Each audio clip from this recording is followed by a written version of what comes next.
Well, howdy now. My name is Tarthur Shorgan, and I'd like to get you up to speed on my story of how I started dealing methamphetamine to the biggest drug cartel in the world. It was a quiet Sunday evening, wasn't too much going on. Never mind where I lived, but I was riding through a little town called Albuquerque, New Mexico, where I met this man at a chicken place. Said his name was Gustavo Fringe. Now, I didn't know much about Gustavo, but I knew one thing. He was a chicken man, which meant that he was a businessman. I walked into his establishment, ready to buy myself a meal. But when I came up to the counter, I saw him, Mr. Fringe. Mr. Fringe wasn't too much of a talker now, he was more of a looker. He gave me a look that sort of told me many things at the same time. One of the things was that I was ugly, which I knew wasn't true. The other thing was that I was stupid, which I also knew wasn't true. And I have an underlying intuition that he as well knew these things were not true. But the third and final thing that his look, his gaze, his stare was telling me was that I had a certain pizzazz, rather a panache, nay, a je ne sais quoi, so to speak. See, this man knew that I had some real underlying intuitions about what he was doing.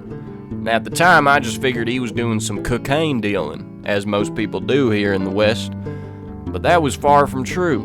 What he was actually doing was dealing methamphetamine. Now, see, I was just a lone cocaine dealer, nothing much of a rag shackler, if you will. But this man was much more than I could have ever dreamed of. Gustavo took me under his wing in that very same day. He told me stories of his grandfather, how he came to be and how he came not to be. I told him stories about my great-grandfather, how he came to be and came not to be. My great-granddaddy was one of the best cocaine dealers in the Southwest. They called him the real rag shackler. My name was obviously following suit, so to speak. Now, Mr. Fringe wasn't too keen on me being called the rag shackler, so I had some underlying suspicion that he didn't like me very much, just 'cause he didn't like my granddaddy. But, rest assured, he put me in the business. I started robbing and dealing homicide all throughout the West Coast, East Coast, South Coast, North Coast, pretty much everywhere you could think of. I was riding around on horseback carrying big old bags of blue meth. Now, I didn't know much about where this blue meth came from, but one day I got curious. See, it was a quiet day. I got my shipment of blue meth on bags that I would put on the horse, which I did. I was about to ride off when I stopped for a minute and asked myself, where does this shit come from? I looked back at the truck driving away and made a decision that I will forever regret.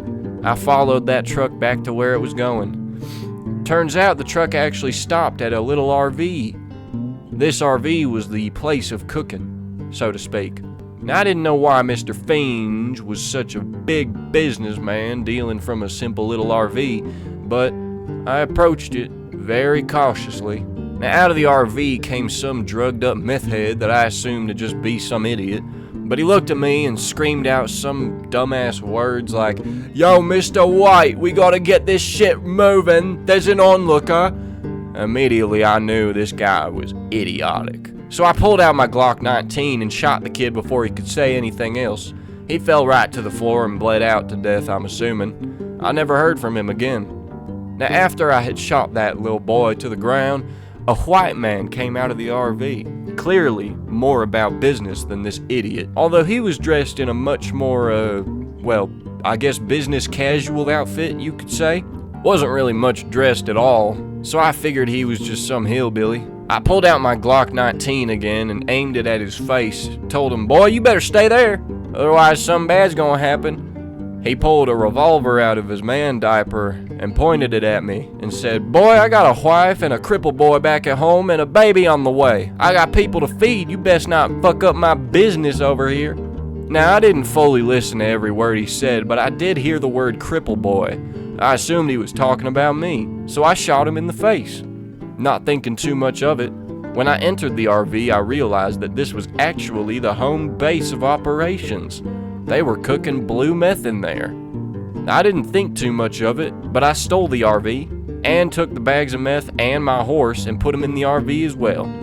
We drove off into the sunset, you could say, but that moment was cut very short due to Gustavo Finge's man, Mr. Airman Tratt, coming at me with his big old Cadillac. Now, he parked his Escalade right in front of my RV. I almost hit the motherfucker. But he came out of his Escalade and said, "Walter, you've got yourself in some bad gobbledygook," or something or other. Now, I came out the RV and said, "Sir, I ain't Walter. My name's Tarthur Shorgan." Immediately, he pulled out his Glock 19, and I admired him for his choice of weaponry. But I pulled my Glock 19 out at the same time and told him, "Well now, looks like we got a Mexican standoff." And he said back to me, "I'm not Mexican, so this would just be a white man standoff." And I told him, "Well now, that seems a bit racist, don't it?" And then shot him right in the face. I might have took his Escalade and hitched it to the back of the RV. I might not have. You'll never know. Anyways, I drove both vehicles because I did hitch it to the back of the RV and drove into the sunset, taking all the meth with me and the meth cooking utensils. Some of them broke in the back, but I didn't think too much of it, so to speak. When I got to the sunset, I realized something. I didn't have no one with me to cook. I figured maybe now's the time for me to retire. So I parked up the RV, invited Gustavo Finge over, and he came over to the RV, driving his blue Volvo, whatever the fuck, and got out and said, "Why in the hell are you driving this thing round? Where's Mr. White and Mr. Pinkman?" Now, I didn't know exactly who he was talking about, but I figured it was that diaper man baby and the meth head, so I told him, "They're dead, and you're next." And then I pulled out my Glock 19 and shot him in the face. He didn't die from that, though. Matter of fact, half of his face died, and he looked more like a Terminator. So I pulled him into the RV and set him down, and then I found a wheelchair somewhere in the back of the RV as well. I sat in it, across from him, looked him dead in the eyes and said, "Son, what in the hell are you thinking? Coming at me shouting that gobbledygook, trying to get me to stop my RV, wondering why I killed 2 men?" He looked back at me with a concerning look in his eyes. He said, "Boy, you ruined my whole operation. This blue meth ain't going nowhere now." And that's when I realized, oh, I see. You're talking back to me now, aren't you? What did I do? I started ringing a bell. There was a bell on the wheelchair. I started ringing the hell out of it, just for funsies. Little did I know there was a bomb strapped to that chair. And the more I rang the bell, the more I could feel the tension rise in this man's eyes. I didn't know why until we blew up. Obviously, I came out unscathed, unscratched, unharmed, for I am the true rag shackler. The RV, however, blew up, as well as Mr. Finge, but my horse was fine, and I still had a few bags of blue meth. So I decided I'd take that blue meth up the countryside, and I started selling it, robbing and dealing homicide all across the country.